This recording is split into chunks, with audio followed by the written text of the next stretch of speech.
Air compressors. They're an essential piece of equipment for any shop with air tools. But how much do you really know about these heavy-duty machines? Hi, I'm Danny, and I'm from the outside sales department here at Gregg Distributors. On today's Gear Up with Greggs, we're going to focus on how the rotary screw air compressor from Chicago Pneumatic can make your job a lot faster and a little quieter. Chances are, if you're running air tools in your shop, you're probably familiar with air compressors. After all, air compressors supply the airflow needed for all those tools and equipment to work. To start, there are two main types of compressors: dynamic, also called centrifugal, and positive displacement. Dynamic compressors use the mechanical action of rotating impellers to transfer pressure to the air, while positive displacement compressors take in air and mechanically reduce the space occupied by that air in order to increase pressure. To go even further, there are two main types of positive displacement compressors: rotary and reciprocating. Let's focus on the rotary style, more specifically, the rotary screw air compressor. The rotary screw air compressors are the workhorses of the automotive industry and were originally introduced for heavy-duty applications that required high power output over extended periods of time.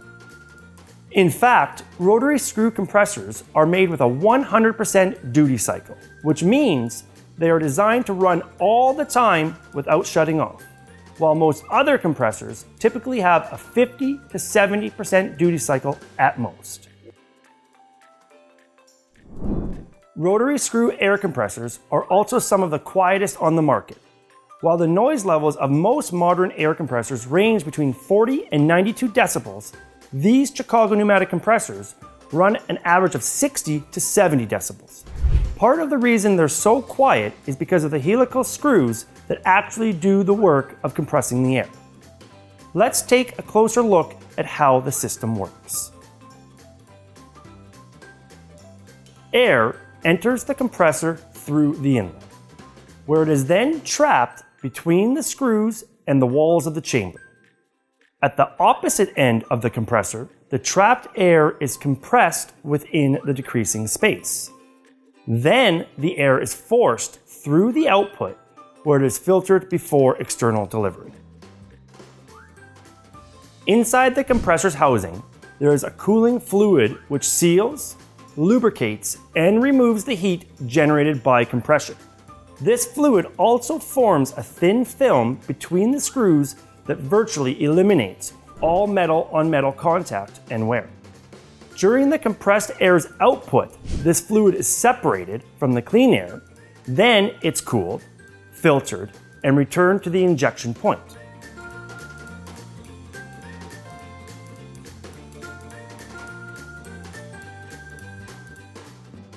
Comparatively, reciprocating air compressors work by utilizing heat exchangers and a crankshaft connected to a piston which will suck in and compress the air. Instead of rapidly expanding gases generating energy, it uses energy from an electric motor to force the air into a storage tank. Oil-injected rotary screw compressors are more common and less expensive than oil-free models. However, oil-free models, often referred to as a rotary scroll air compressor, are required in some industries such as medical, breweries, and food processing, where cross-contamination is a concern.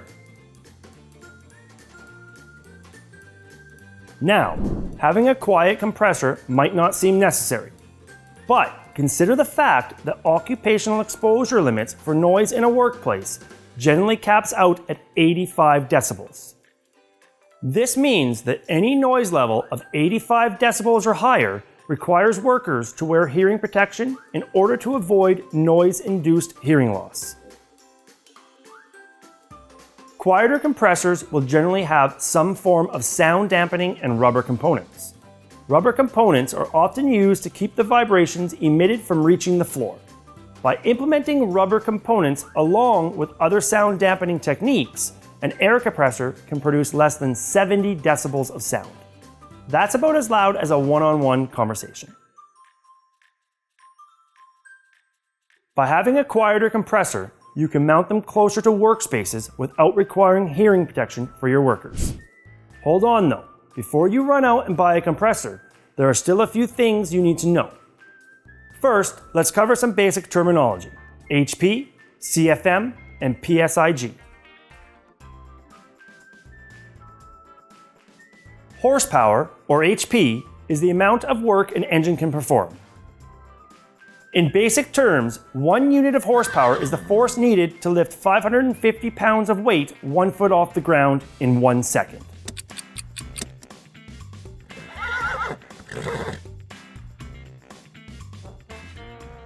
Cubic feet per minute, or CFM, is the volume of air that is produced in a minute. Think of a garden hose, where you can measure the quantity of water that passes through it in 60 seconds.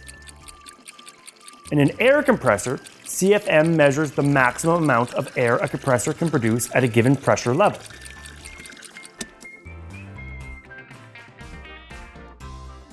Speaking of pressure, pounds per square inch gauge, or PSIG, is the measure of pressure that a compressor can produce relative to the ambient atmospheric pressure. Think back to the garden hose. PSIG is the amount of pressure the water is under when it leaves the hose. Without a nozzle, it may trickle out, while a nozzle with a fine tip can have the same water blasting grime out of concrete.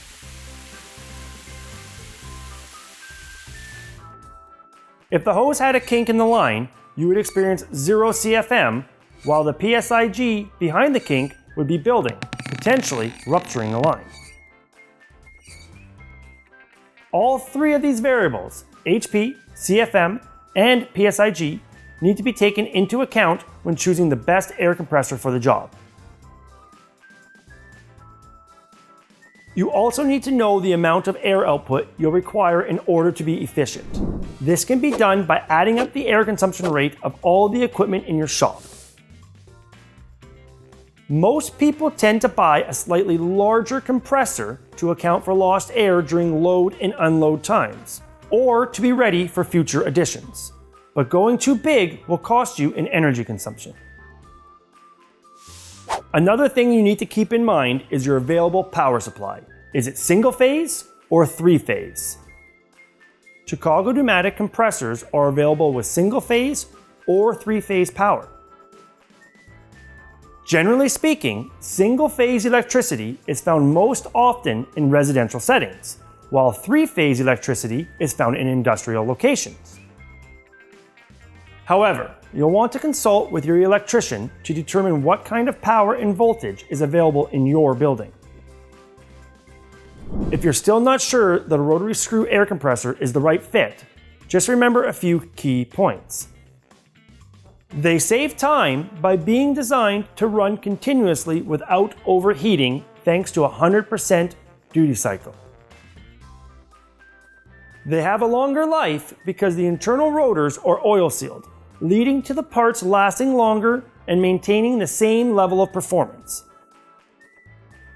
And they run quieter, which means they can be used even within confined spaces without needing hearing protection. And while upfront costs may be higher than a reciprocating compressor, you get a longer working life, increased capabilities, and the dependability only a rotary screw compressor can provide, leading to cost and energy savings. These compressors run cleaner and more efficiently, meaning you spend much less on filters, replacement parts, and accessories. But if you need any of those, Gregg Distributors has got you covered. Now, you might need some time to decompress all that information. But if you have any further questions, feel free to give us a call or leave us a comment down below. One of our 100% Canadian staff would be more than happy to help you out. Or you can visit our website at greggdistributors.ca. Again, I'm Danny, and thanks for letting the air out with me on Gear Up with Greggs. Have yourself a great Canadian day.